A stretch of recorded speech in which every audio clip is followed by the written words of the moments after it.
అదే RTV app వార్తల్ని క్షణాల్లో చదివే అవకాశం ఉంటుంది. ఒక న్యూస్ పేపర్, ఒక టెలివిజన్ ఛానల్ మీ చేతుల్లో ఎప్పుడూ ఉంటాయి. ఈరోజు ఉదయం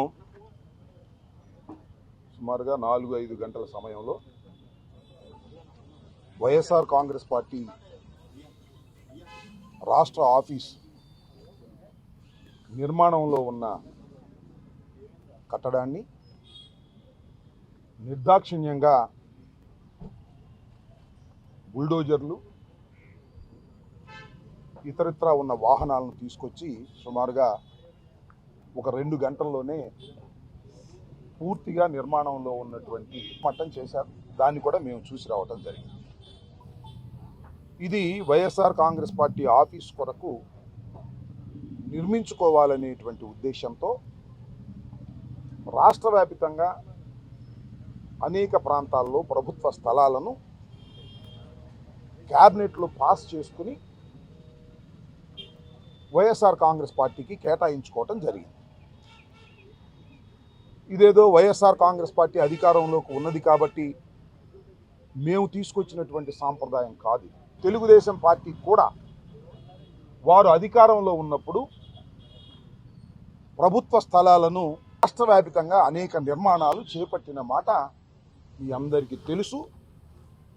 ముఖ్యంగా ఇవాళ తాడేపల్లిలో ఉన్నటువంటి వాళ్ళ సెంట్రల్ ఆఫీసు కూడా ప్రభుత్వ స్థలంలో నిర్మించబడినదే. మేము ఇక్కడ చాలా పాయింట్అవుట్ చేయాలనుకుంటున్నటువంటి అంశం ఏమిటంటే, నిర్మాణంలో ఉన్నటువంటి మా భవనాన్ని నిర్దాక్షిణ్యంగా కక్ష సాధింపుతో ఈ నిర్మాణాన్ని కూల్చివేయటాన్ని ఈ రాష్ట్రంలోనే కాదు, దేశంలోనే కాదు, ఉన్న ప్రజాస్వామ్యవాదులందరూ ఖండించవలసినటువంటి అంశమని ఈ సందర్భంగా నేను మీ ద్వారా తెలియపరుస్తూ ఉన్నా. పార్టీలకు అతీతంగా ఏ పార్టీలైనా కావచ్చు. ఇవాళ తెలుగుదేశం పార్టీ అధికారంలో ఉండవచ్చు, కూటమి అధికారంలో ఉండవచ్చు. మొన్నటిదాకా మేము అధికారంలో ఉన్నాం. మాకన్నా ముందు చంద్రబాబు నాయుడు గారు అధికారంలో ఉన్నారు.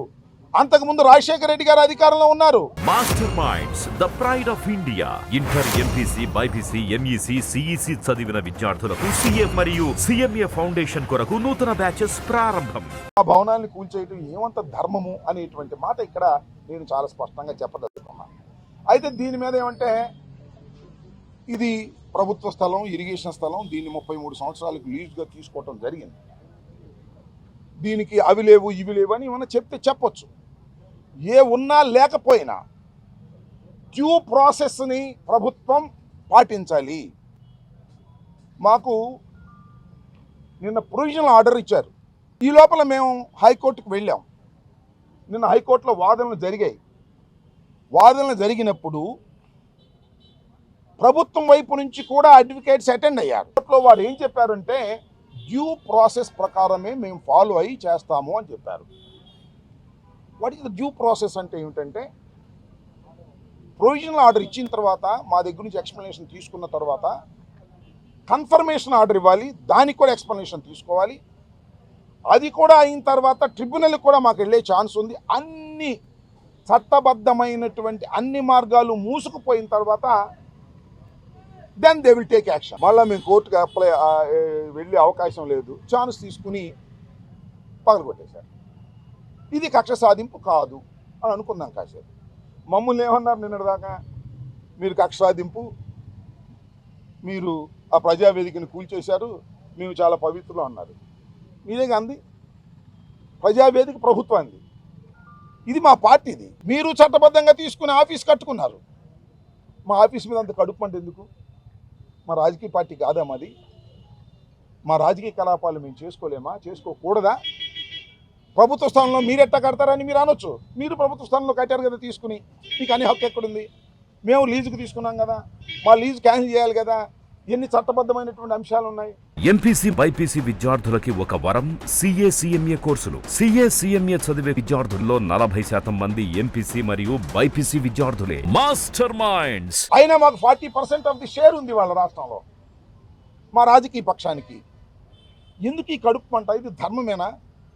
నారా చంద్రబాబు నాయుడు గారు ఆలోచించాలి. ముఖ్యమంత్రిగా 4వసారి మీరు ప్రమాణ స్వీకారం చేశారు. చట్టబద్ధమైన పరిపాలన చేస్తామన్నారు. కక్ష సాధింపులు ఉండవన్నారు. What is this? 4వ తారీఖు రిజల్ట్స్ వచ్చాయి. ఎన్ని రోజులు అయింది ఇప్పటికి? 16 రోజులు 17 రోజులు అయింది. మీ మంత్రివర్గం ప్రమాణ స్వీకారం అయింది. పోనీ మీరు ఇచ్చిన సూపర్ 6 సూపర్ 7 వాగ్దానాలు ఇంకా అమల్లోకి రాలేదు. వాగ్దానాలు అమలు రాకముందే, ప్రజా పరిపాలన చేయకముందే మీరు విధ్వంసానికి పాల్పడుతున్నారంటే దేనికి మీరు ప్రాముఖ్యత ఇస్తున్నారు? దేని గురించి మీరు ఆలోచన చేస్తున్నారు? ప్రజలు గమనించలేరా అని అడుగుతాను. ఇది ధర్మం కాదు, ఇది దుర్మార్గం. ఈ దుర్మార్గాన్ని ప్రజాస్వామ్యంలో ఏ రాజకీయ పక్షాలు క్షమించకూడదని మీ ద్వారా వారికి నేను విజ్ఞప్తి చేస్తున్నాను. మరిన్ని వీడియోస్ కోసం ఛానల్ ని సబ్స్క్రైబ్ చేయండి. లేటెస్ట్ అప్డేట్స్ కోసం వాట్సాప్ ఛానల్ ని ఫాలో చేయండి. అండ్ లింక్ డిస్క్రిప్షన్ లో ఉంది.